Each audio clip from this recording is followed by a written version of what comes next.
Hey everyone, it's Joe from Living to Learn. I don't normally do these videos so close back to back, but there was an overwhelming response to the video I posted yesterday about the layers I wear, the top layers I wear in the woods and doing what I do. And I'm going to be very busy this weekend.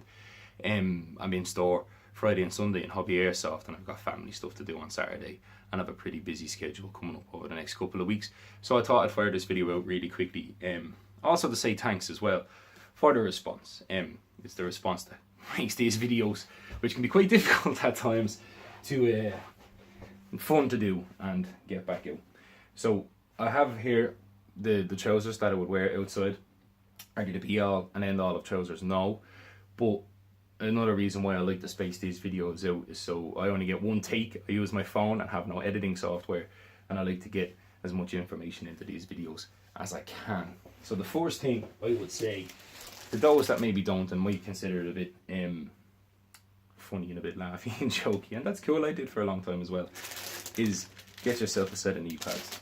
No matter what trousers are here, protecting your knees is the most important. A very wise Carlo Flaherty once said to me that if it's okay that you're able to do it today, but if you want to be doing it in 10 years, you want to look after your knees, and any construction worker would know what I'm talking about. My knees are pretty bad as it is, and between Living to Learn and my work outside, I've spent a lot more time on my knees doing demonstrations and stuff like that, and camping and presenting to people in stores. So I'm going to look after my already pretty bad knees. But knee pads, if you take nothing else from the video, it's worth investing in a set. They're Helicon knee pads. They're cheap as chips. Snickers, Carhartt, Fjallraven, and all the big guys do knee pads. It's always a piece of string. But first off the bat, I'll start with what I call would be my primary bushcrafting trousers. These are my arbor wear that I got when working in that particular field. These are beat up, broke down, bombed out, and depleted. They're still ticking. Not as the damage that you see on them, I have personally done to them. I caught this one with an auger bit up a tree, and it's still going strong. They're designed to be really protective. They're super sturdy. I think they're a denim and cotton. No, 100% cotton. There you go. God damn, that's some serious stuff. You live and you learn. Either way, you can see them here. But these are a jean type affair, and really, really well made. The one thing I like about them, my pet peeve with the technical hiking trousers you'll see here, is the fact that they'll have pockets randomly. You'll have a pocket on your shin, you'll have a pocket behind your kneecap. They can be pretty dispersed. They feel people need pockets, so they have to put the pockets on. Whereas these ones are the pockets that all those guys and girls would be used to. Two on the back, two on the front, nothing special. But along the side here, they have these really deep tool pouches. You can fit a backhoe in here, a multi-tool, so on and so forth. They're pretty secure, and I've never lost anything out of them. But another kind of ism or ilk of mine is when people recommend work trousers to guys in the forest. Now, I'm not saying if you're using sneakers trousers or block clatter trousers or any of the particular brand Dickies out in the woods and they're working for you, that's fantastic. They have wide ranges of stuff, but most people would just use your stereotypical workwear pants, like your Snickers pants with the nail pockets or the electrician pockets on the front of them. Now, yes, these will get you out into the woods, and they will get you out of a hole until you can afford a proper pair of pants. And this is what I'd say to you: these, next to my knife and my backhoe, your trousers are probably the most hard-working piece of kit that you've got, because they're sitting on logs, they're sitting on branches, you're kneeling down on the ground, you're kneeling on stone, shale, crawling under brush. They take an awful lot of abuse, and it's worth investing in a good set of them.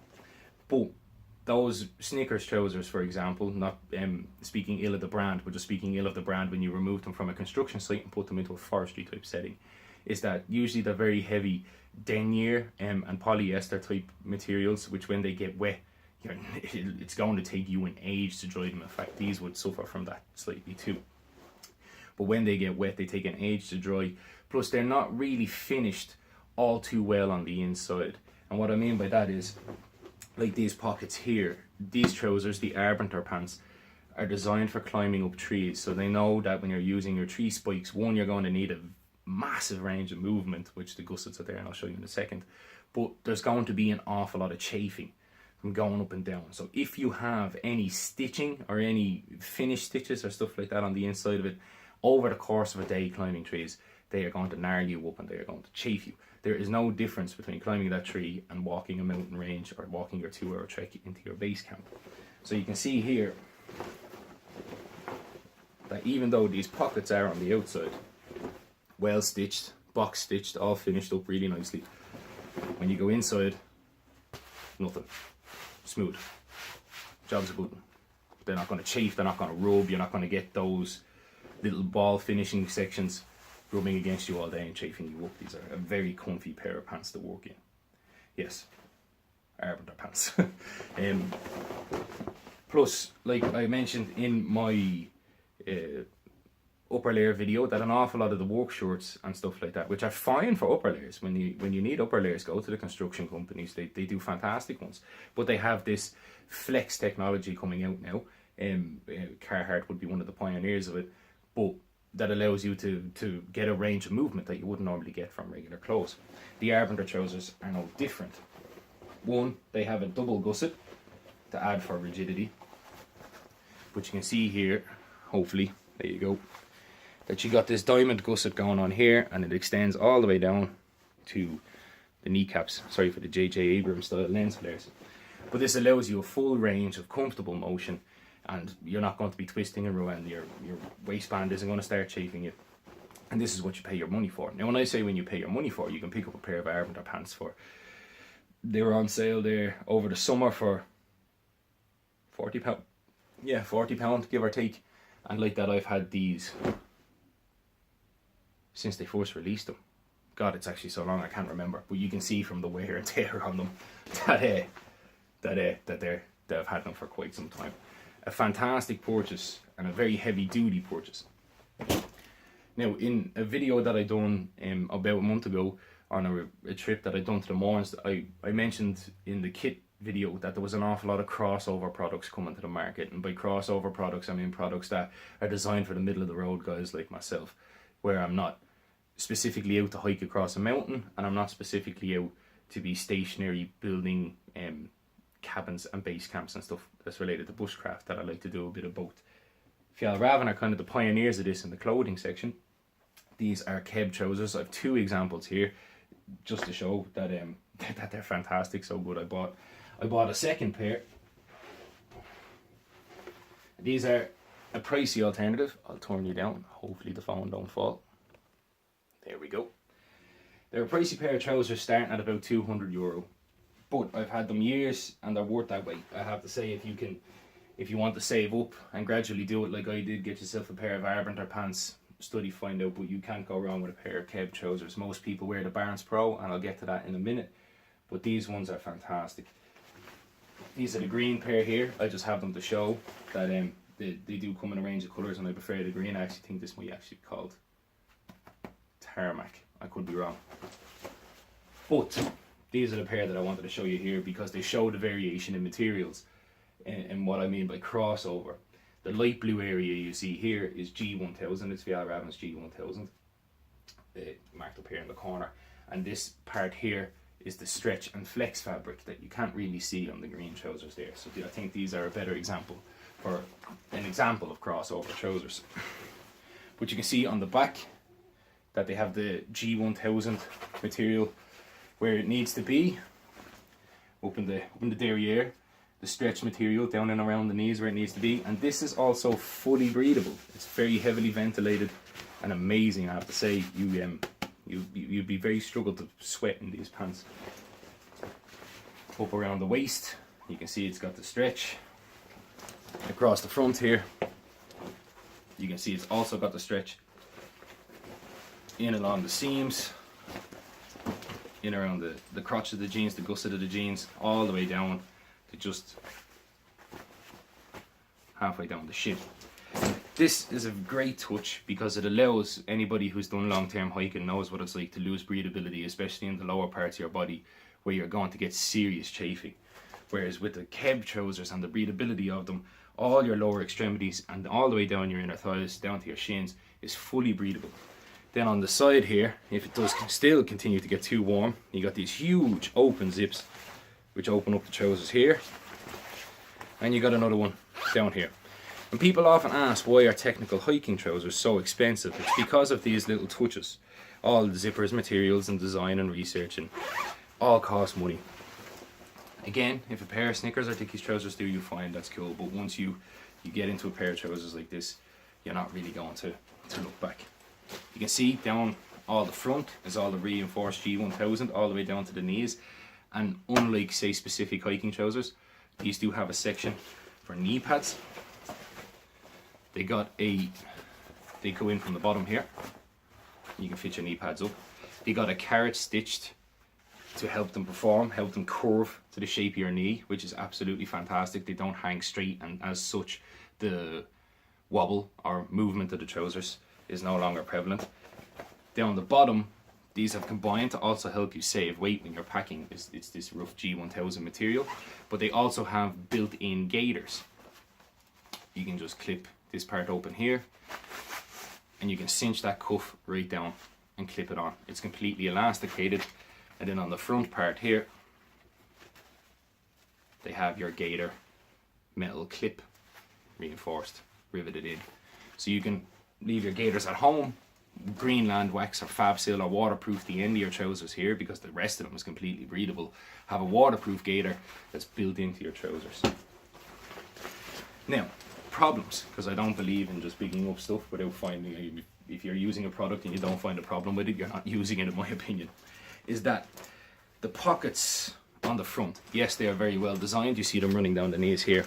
They sit very flush with the trousers, and they take the pockets directly off their backpacks, and you can see on the side here that they are bellow stitched. So yes, they sit flush, and you can fill these. These will take a full Nalgene bottle in the pocket, no problem.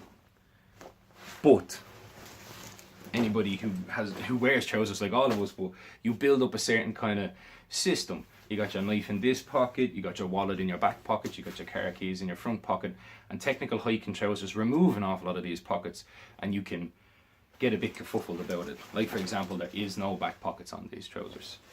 The only pockets they have are these really deep ones, which are handy. You're never going to lose anything out of them, but at the same time, they are seriously deep. So deep that you will have to bend, and that can get annoying, especially when you got to get in and out of them. But they only have two on the front, and one time when I was out, I did go to put something in my back pocket and missed and landed on the deck. Completely my fault, but something to watch out for in technical hiking trousers. And pro tip, I always like to give a pro tip besides the knee pads. The Fjällräven Keb trousers, they're one of the more popular sellers because of how good they are, like you've seen there. But there is a company after springing up in Germany called Revolution Race. I know everybody knows how much I love Fjällräven, but I also believe in saving money and stuff like that. It's called Revolution Race. They're after releasing a pair of trousers called the GPX Pro trousers. They're €80, and they may as well be them. Now, Fjällräven have some certain patented things like the leg gaiters, those shoe clips and stuff like that. But if you're looking for a crossover trouser that would be very similar to the Fjällräven Keb, and at half the price, Revolution Race GPX Pro trousers. Pro tip. Now, most of the time, this is what I'll wear. These are Barron's Pro trousers. This is what you see all the bushcrafters wear. They are Z Outdoors and MCQ Bushcraft and Joe Robinette, and in fact I think most YouTube bushcrafters you would see rocking a pair of these. I love the Barron's Pro trousers, but like my pocket issue after that day in the forest when I dropped something and I lost it thinking that I had a back pocket, the Barron's Pro trousers are the same. I think they only have one, if memory serves me. I have owned two pairs, but I've given them away to people starting out in the woods. They do have one back pocket on the back, possibly. I think they do, and a couple of pockets on the side. They are fantastic, but these are another model that they have released called the Barron's Pro Jeans, and they are the exact same trousers, but the difference is that they give you jeans pockets. So you have a pocket here, two pockets on the back, and nothing fancy down on. Very similar to the Armenter pants. You still get one pocket, one small pocket here on the side for a multi-tool or a small little fire kit or a compass or whatever you choose. It's a pocket. But these are nice middle of the road ones. If the Armenter pants, which are very heavy, very robust, I wear them now more than often lately doing demonstrations and stuff like that, just because they have to be that bit hard wearing, because I'm getting up and down and I'm, you know, doing more physical activity, and I do wear them in the woods when I'm out doing bushcrafting and stuff, like building shelters and that, just because they're that bit more robust. I will not hike in them because they are too heavy, and like that, the material they are, if they get wet, they will dry quick, but they won't dry as quick as your technical hiking trousers, which are designed for walking in rain. So somewhere in the middle, you got your Barnes Pro trousers. These are G1000 all the way, but they're lighter than denim. They don't have the breathability of the Keb trousers and the crossover trousers, but they will dry super fast. If you soak these and stick them over a fire, hell, hang them over a branch on a windy day, they will dry out very quick. They're more breathable than denim, but not as breathable as the technical trousers. And these are the jeans, so you don't have to deal with 101 pockets everywhere. You get your simple jeans pockets, and jobs are good. They've got the carrot, because these are new. Some of the Barnes Pro trousers, they'll be older models and they don't have them, but they have this. They have the same carrot stitch of the Keb trousers, which allows them to fold to it. They do take a knee pad, the Fjallraven style, up underneath the bottom. They just got standard cuffs. Good, robust, light trousers that are better than Snickers and not as good as the technical trousers, but a great part in the middle. These can be picked up for €80 from retailers across the internet. But that's what I wear there. That's all I wear. It gives me options. I have my robust trousers for when I'm going out to do stuff that requires a bit more rigidity and sturdiness in my clothes. I got my technical hiking trousers if I'm going to do a hike in a camp and I'm not going to be doing much bushcraft. And then I got my Barnes Pro jeans, which keep me safely in the middle if I'm going to be doing a hike and possibly a bit of bushcraft or something along that. So with 3 pairs of trousers, I've covered every aspect of what I like to do. I've had them years. I've only ever had to buy them once. I've never had Fjallraven fail on me, and Arbor wear I don't think will ever fail. So that's them there. And get yourself a set of Kneepads. 17 minutes. I'm getting better. If you have any questions at all, hit me up. It's only the trousers department there. I haven't got much of them, but it's simple. If I can answer anybody's questions or answer any more questions, make sure to hit me up. You can find me on the Limit to Learn community with the rest of the guys from the YouTube channel and Facebook page. We're always there to answer questions. Take care, guys and gals. Look after yourself.